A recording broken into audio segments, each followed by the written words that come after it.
Sudarlun, personil kepolisian dan TNI menyambangi rumah-rumah dan tempat usaha warga membagikan bendera merah putih.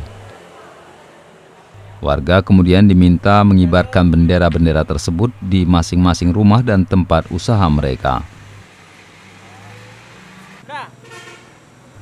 Kegiatan ini dilakukan menyusul masih banyaknya warga di sini yang belum mengibarkan bendera hingga H5 peringatan HUT RI ke-75.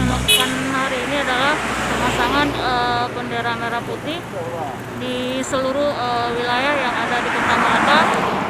Jadi kita menghimbau kepada masyarakat khususnya di Kota Malaka untuk ikut memeriahkan Hari Kemerdekaan Negara Republik Indonesia pada tanggal 17 Agustus 1945. Dan di sini kita juga ikut patroli bagi warga yang tidak memasang bendera merah putih. Kita juga ikut menyediakan bendera merah putih dan membagikan kepada warga Kota Malaka khususnya sekalian untuk membantu pemasangan bendera merah putih. Tidak hanya membagikan bendera, tim bersama warga ikut melakukan pemasangan umbul-umbul di sepanjang pinggiran jalan dan gapura desa. Dari Kota Malaka, Aceh Besar, Henry, Serambion TV.